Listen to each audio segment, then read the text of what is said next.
Nós sempre fomos dados em casa a livros, porque meu pai e a minha mãe sempre estimularam muito.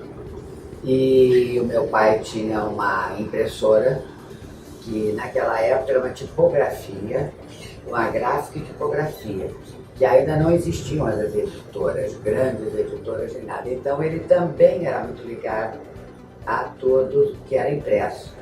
E acho que isso me aproximou um pouco mais dos livros. Nós tínhamos todas as coleções em casa, embora na época até algumas fossem censuradas, tipo Monteiro Lobato, mas nós tínhamos em casa, porque um dia aquela censura ia findar e aí nós já sabíamos quem era Monteiro Lobato. Né? Então eu acho que isso me encaminhou muito, eu sempre gostei de livros, sempre fui muito dado.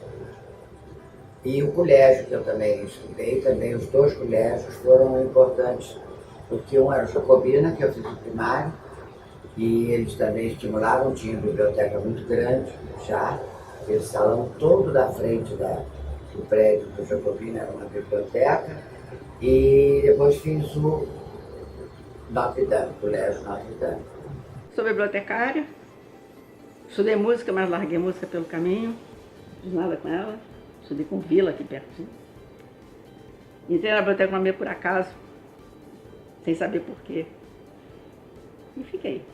Eu tinha largado letras, porque eu não queria saber de ficar estudando estilo literário. Eu gosto de ler, mas eu gosto de ler para me divertir. Eu gosto da língua.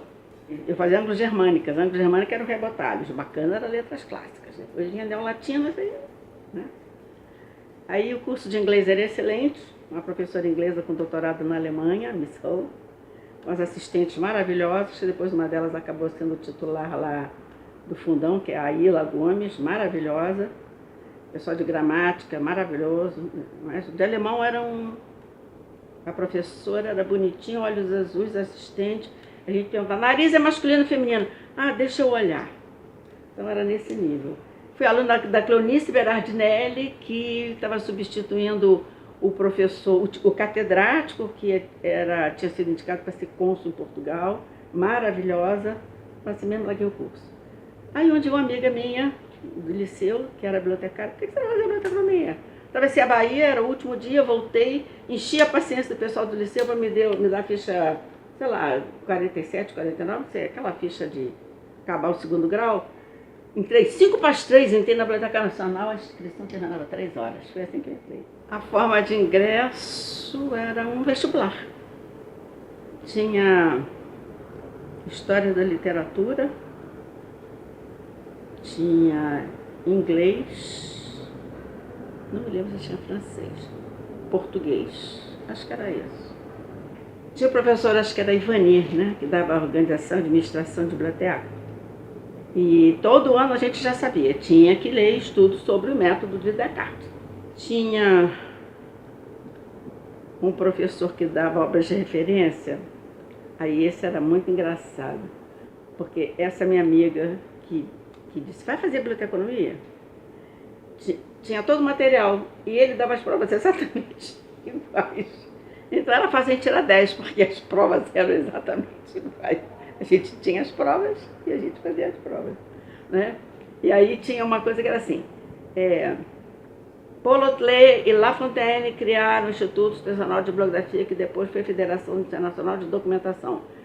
O La Fontaine ganhou o Prêmio Nobel da Paz, ponto. E trouxeram e desenvolveram a CDU com base no Dewey, ponto. Era isso. E eu acho que, parafraseando um pouco, eu acho que a graduação tem que ter esse limite. Você tem que dar aquela coisa básica arrumada para o aluno. E a gente tem um problema para o professor fazer isso, que não há livros. E quando tem livro, você segue o livro. Nem que seja 1 ou 2 livros, você diz, desse livro, vou dar tais e tais capítulos, e desse isso, vocês entendeu? Então fica muito assim, na nota você trabalha com as anotações que você tem. Até hoje, eu acho que a gente se ressente de falta de livro. Não digo livro traduzido não, livro traduzido é bom, mas é uma realidade diferente. Fazer o livro brasileiro, entende? O que é importante, aquilo que tem a ver com, você pode fazer coisas assim, bastante novas, mas de uma forma sintetizada. Eu gosto muito da área de comunicação e a gente aprendeu que é uma área fronteiriça com sociologia da ciência. Tinha um livro que era uma espécie de bíblia da gente no IBIT e mostrava como é que é o percurso da produção do conhecimento nas ciências sociais e na física. Nas ciências sociais o ponto maior é o Congresso Nacional, mas tem os seminários, tem os simpósios, para que ele serve? Para a troca de informação. E ele diz, quando é que a informação fica sedimentada? Quando ela vira livro. Na física leva 13 anos para uma notícia nova entrar num livro.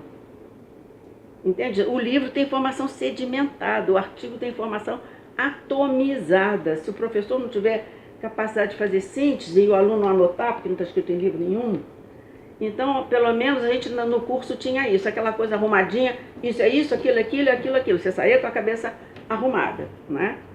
E aí outra coisa interessante é que, se a gente, por um lado, tinha esse professor que dava sempre a mesma coisa, do outro lado a gente tinha a dona Lídia Sambaqui, que era, na ocasião, presidente do BBD, que só falava na FIDE, só falava no Donker Davis, que era o presidente da FIDE, um holandês. E aí, mas a gente aí aprendeu a CDU, onde é que a CDU entrava, e bibliografia. Então, eu acho que a grande contribuição do curso foi essa. Se São Paulo tinha sido modernizado, sabe como é que é a história de São Paulo, né?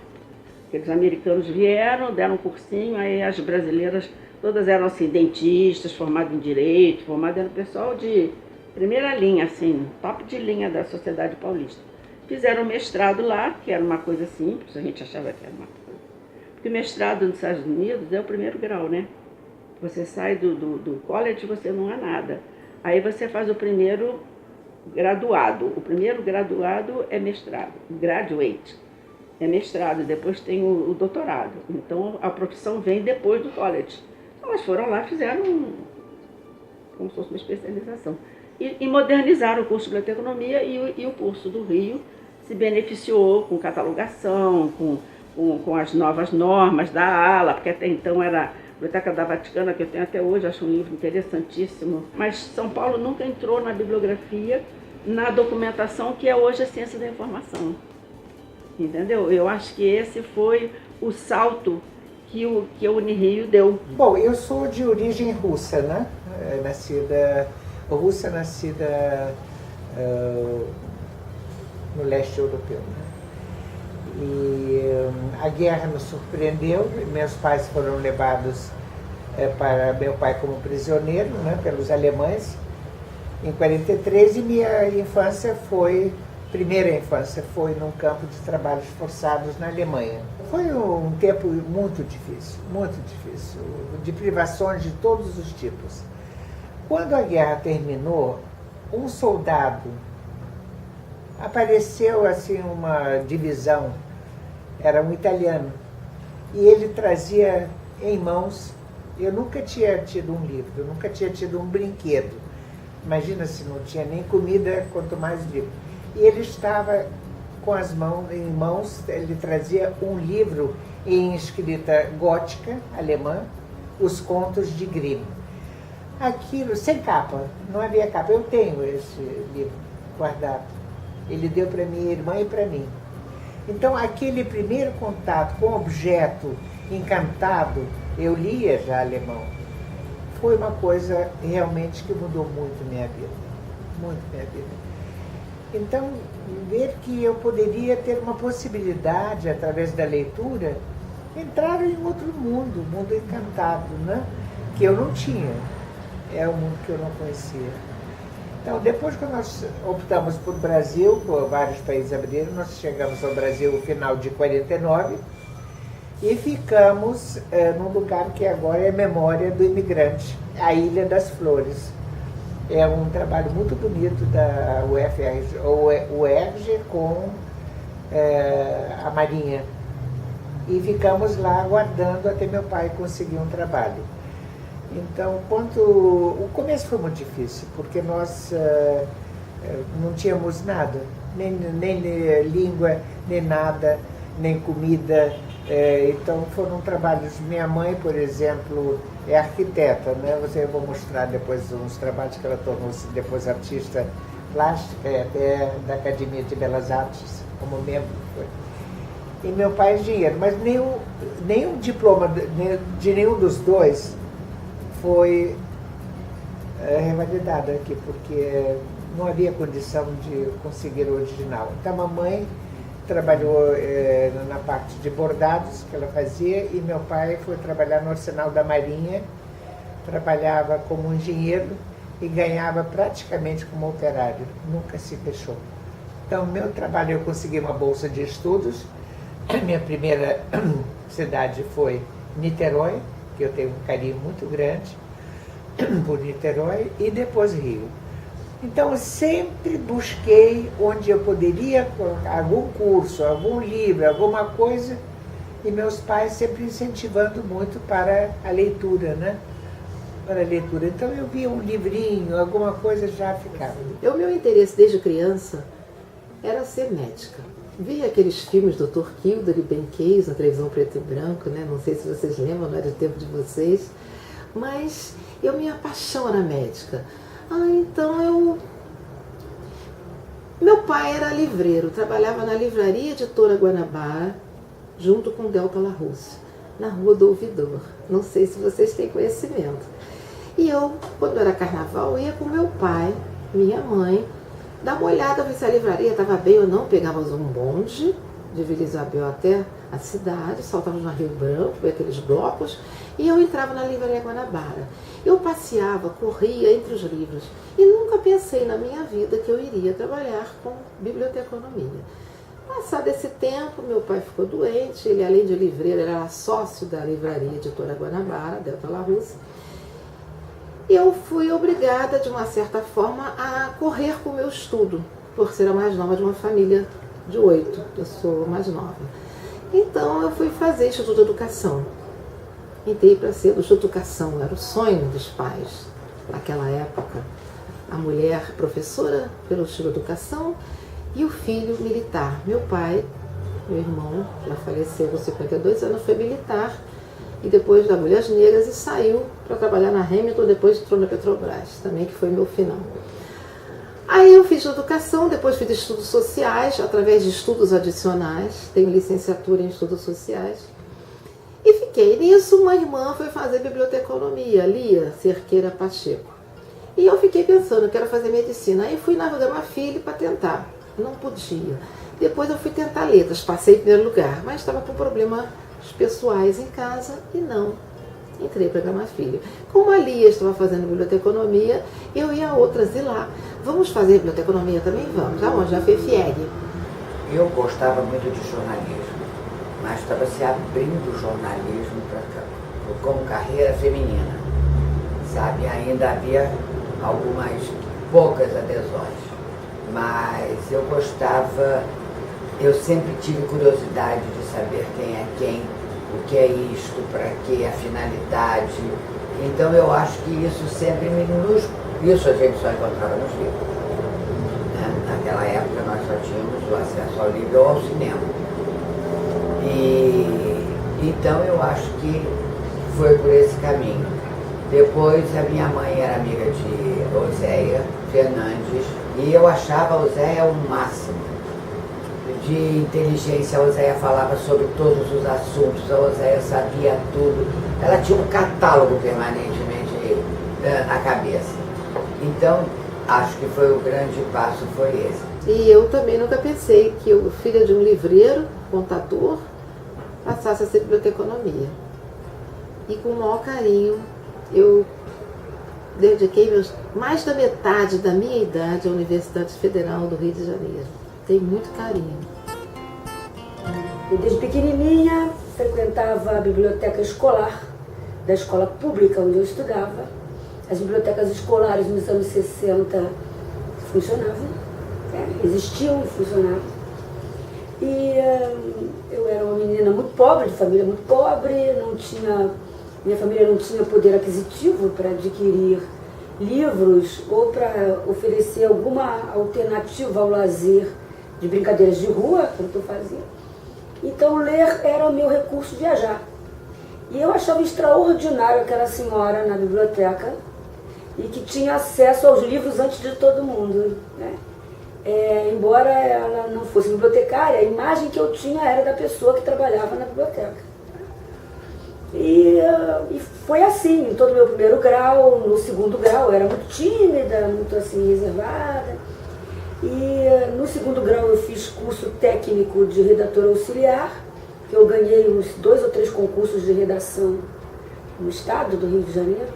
E as minhas professoras de português sempre achavam que eu devia fazer jornalismo. Que eu escrevia bem, que eu devia fazer jornalismo e tal. Mas como eu era uma frequentadora assídua de biblioteca, eu me encantei com a biblioteconomia. Eu tinha um encantamento com alguma coisa que lidasse com o antigo. Que eu sempre gostei de ler literaturas de capa-espada, de castelos, que tinham aquelas descrições minuciosas de ambiente, de mobiliário, de vestuário, porque era uma oportunidade que eu tinha de ver aquilo que eu não tinha acesso pessoalmente. Eu via através da literatura.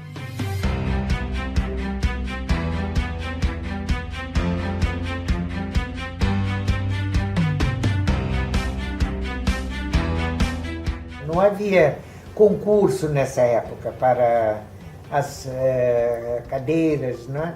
Então, uma vez eu concluí o curso em 67, me formei pela Biblioteca Nacional, chamavam-se Cursos Superiores da Biblioteca Nacional, né?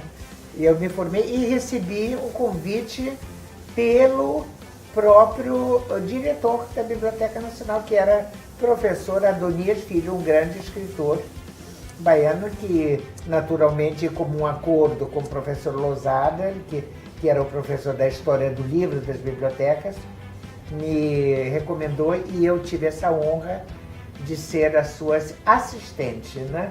E era esse o título inicial.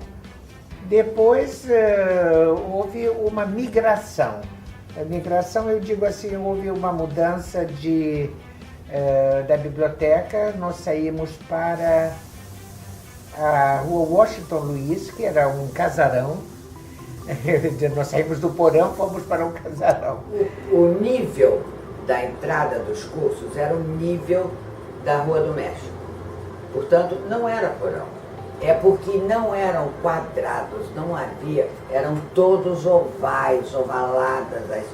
Então eu acho que isto caracterizava um pouco. E acho que se fez um romantismo atrás disso.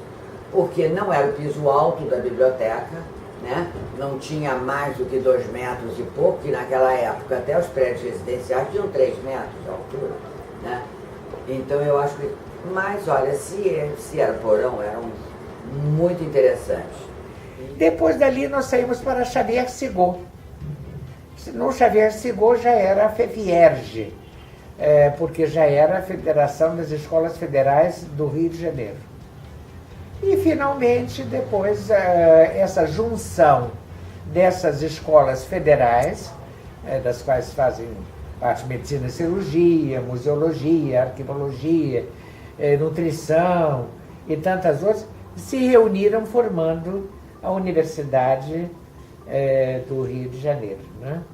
A Universidade do Estado do Rio de Janeiro.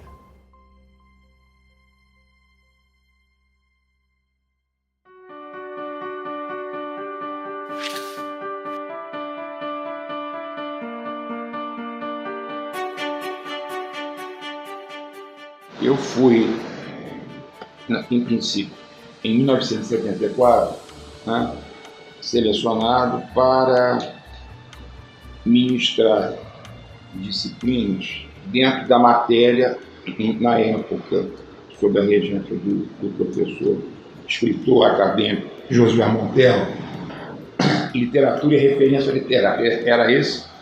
Era essa a matéria.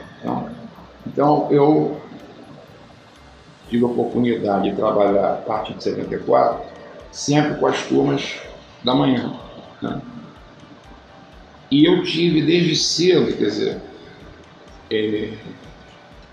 muita empatia, né, com a escola, com a própria profissão do bibliotecário, quer dizer, com os alunos que buscavam essa qualificação. Naquela época ainda era FEFIEG, Federação das Escolas Federais Isoladas do Estado da Guanabara, né? Quer dizer, em 74 eu fui, como eu falei, selecionado, né?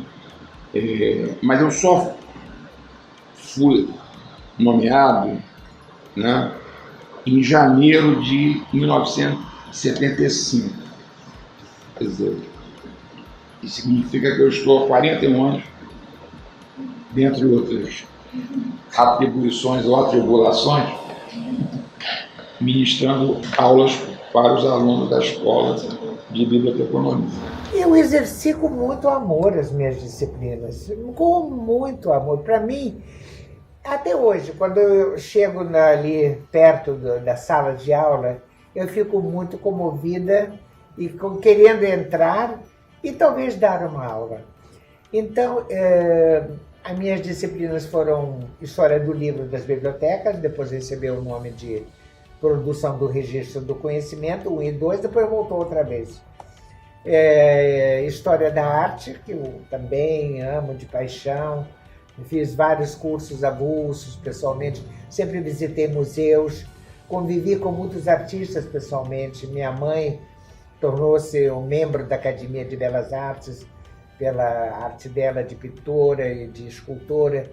Então eu sempre fui envolvida por esse mundo. Eu queria aprender mais, queria conviver para poder transmitir aos meus queridos alunos, porque eu amava dar aula. Dar aula para mim não era um trabalho, como dizem. Você trabalha onde? Não. Eu ia para um ato de entrega. Como eu dizia, eu era uma narradora. Às vezes, uma narradora que sentia que, naquele momento, se eu notava que os alunos estavam um pouquinho já cansados, eu contava uma brincadeira, uma brincadeira para voltar. O dia era feio, não, vamos agora pensar. Então, sempre dei aula com muito amor. Agora, eu procurava me preparar. Eu ia, sempre preparava minhas aulas, fazia um roteiro.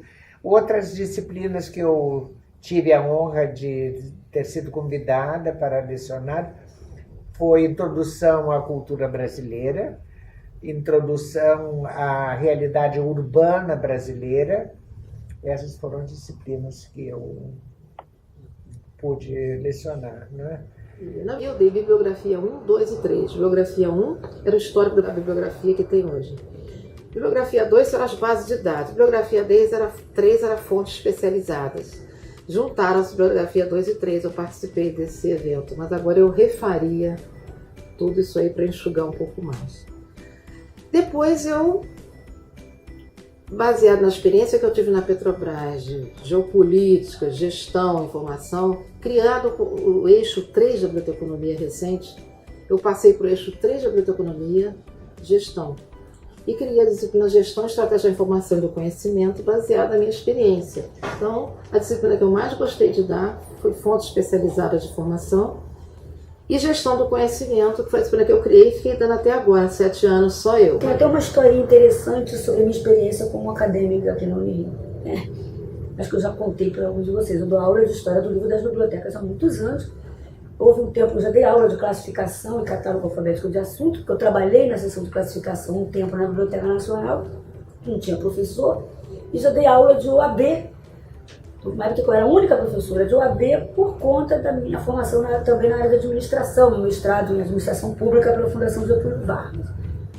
Mas eu lembro que eu tive um aluno de HLB1 que eu não o vi na turma de HLB2. E um dia, passeando no centro da cidade, eu o encontrei na porta de uma biblioteca e o saudei. Nossa, cadê você? Você não é meu aluno esse semestre, não? E ele disse, não, professora, eu estou fazendo aulas agora com o professor Cataldo.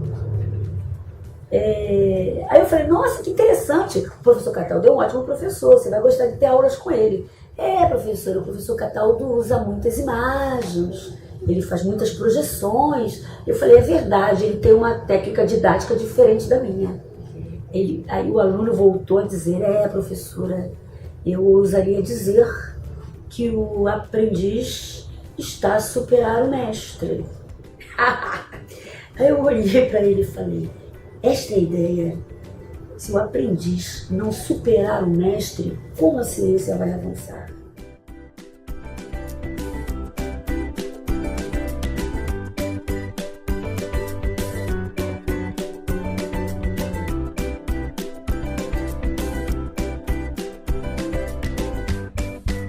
uma relação com meus alunos de grande afeto, de grande afeto. Eu posso dizer sem medo de errar.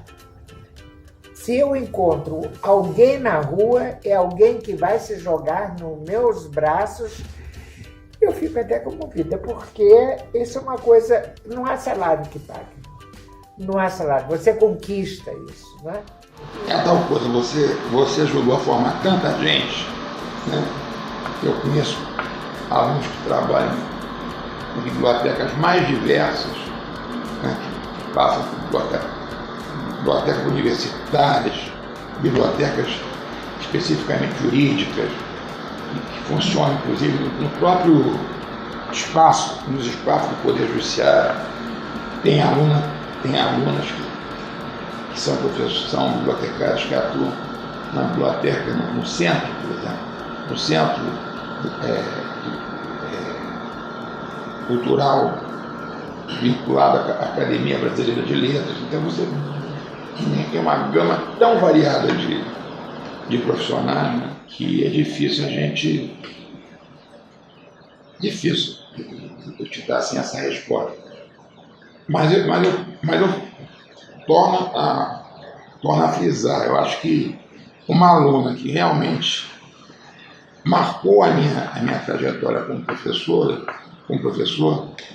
né, e é uma coisa emblemática mesmo, é a professora Maria Tereza, né, sem dúvida alguma. Por que, professor? O que a fazia se destacar? Porque ela tinha, como é que se diz? Ao longo, vamos dizer, das atividades que ela veio desenvolver comigo, né, especificamente, ela como que redescobriu, reacendeu a paixão que ela já tinha, de fato, pela literatura brasileira, né?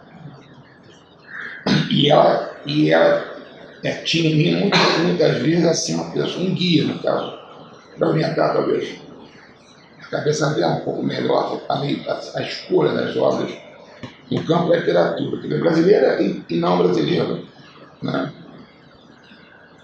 E ela realmente ela se entregou ao estudo da minha disciplina de uma forma incrível, né? E ao mesmo tempo você vê, ela tinha um interesse muito forte por uma determinada área técnica, que era a catalogação. O meu prazer foi ajudar os estudantes. Outro dia me chamaram de mãezona. Mas realmente eu me realizo muito na Unirio, apesar de às vezes não transparecer. Talvez a minha exigibilidade seja porque meu pai era português, eu sou neta de português e árabe, libanês, e tenho índio para minha avó. Não conhecia avós. Tenho uma irmã de 87 anos. Mas de qualquer maneira, eu estou aqui para dizer que muito me satisfez a Unirio, muito me apraz ajudar os alunos e sempre ajudarei de qualquer forma, em qualquer momento. Então, a minha relação com os alunos, até hoje, é inesquecível. Meus alunos, hoje, tem muitos deles na Biblioteca Nacional, dirigindo. A Ana Virgínia, ela hoje é professora responsável pela disciplina, junto com o professor Fabiano, né? É Fabiano? Fabiano Cataldo. Isso, Fabiano, que é muito também preparado. E ela hoje dirige ali a seção de obras raras, né? Então, Marli Soler dirige uma biblioteca. Elizabeth Carvalho, que foi a gerente regional da IFLA, ela se formou um ano antes, mas é uma grande bibliotecária também. E na Biblioteca Nacional tem vários ex-colegas, ex-alunos. Então, eu acho que o livro não vai perder o seu encanto. Eu torço para que não perca. Eu acho que tem coisas práticas, sabe, que estão mudando sempre, que você pode botar isso dentro de uma praticidade. Mas o livro, como instrumento de cultura, de época, eu acho que não passa. Você acha que você vai conseguir ler Balzac, ou Flaubert, ou Shakespeare? Aonde? No tablet? Qual é a graça que tem você ler Shakespeare no tablet? Vai te dar até um, né? Um ler.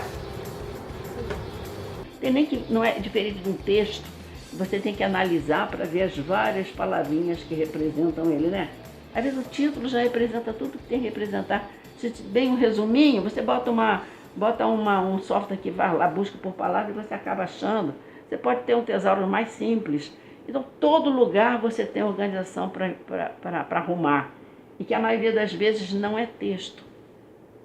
A tal da indexação. Então, muda a indexação, dá uma indexação rapidinho de assunto e vai logo para essas coisas, para a pessoa saber, olha, tem, sei lá, um museu, não sei lá das contas, aqui, museu de pedras, não sei lá das contas, tem espaço para mim, me chama que eu vou organizar isso. Entendeu? Eu acho que a relação é essa. Não pode deixar que o nome biblioteconomia pense que você só tem emprego na biblioteca, que você vai fazer concurso para trabalhar com biblioteca, com chefe que vai enchendo sua paciência, que a etiqueta tem que tirar porque tem que mudar para não sei o quê, que a fichinha tem não sei o quê. Não dá, gente, não dá. Você vai voltar ao século XVIII, quando o Dewey criou o curso de biblioteconomia, que era operacional. Muita gente nem sabe o que é biblioteconomia. Vocês estão resgatando. Acham que é uma parte da economia. Biblioteconomia, me perguntavam, que bom, você está fazendo economia. Então, não, vocês estão mostrando a história de uma grande instituição. Grande instituição. Sobre o retorno à Unirio como professor. Meu retorno à Unirio foi há quase 30 anos. Né? Foi há 28 anos que eu voltei para a Unirio. Há 28 anos eu sou professora na escola de biblioteconomia, eu nunca tirei uma licença prêmio, só férias regulares. Para mim é como estar em casa. Tenho que considerar seriamente me aposentar da Biblioteca Nacional e continuar aqui até os 70, 75. Imaginando subindo a rampa com meu saltinho e uma bengalinha. Né? Mas retornar, voltar como professor da Unirio, para mim é uma conquista.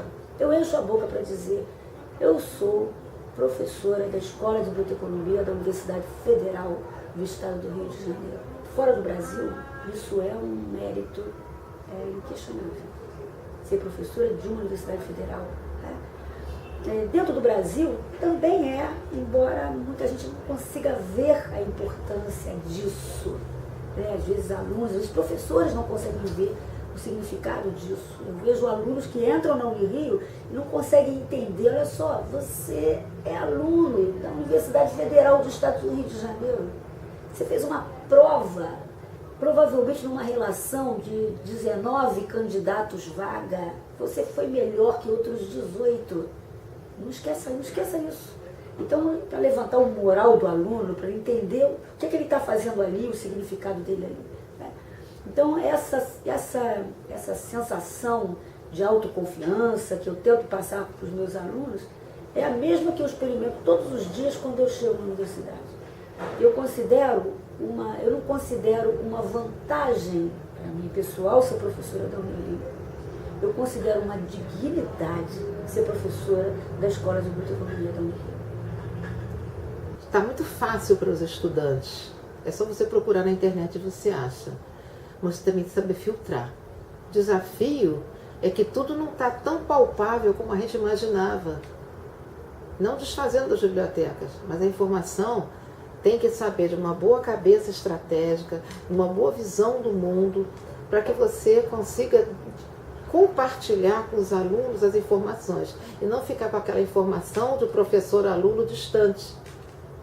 Entendeu? Você tem que, eu vejo para a biblioteconomia um avanço de você sair daqui de dentro, como a Simone acabou de me dizer no almoço, para fazer coisas diferentes, contratos, estudos fora, com outras universidades, para ter outras visões externas.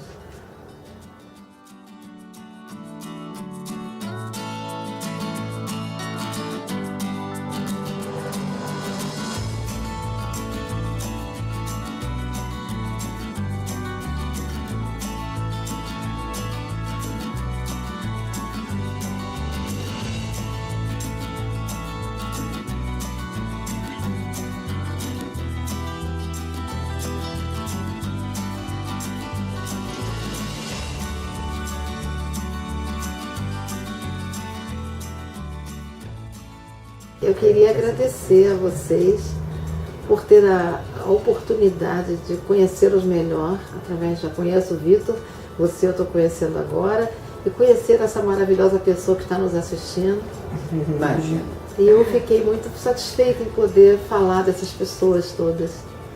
Agradeço, obrigada. Obrigado. Orgulho meu. Obrigado. Obrigado.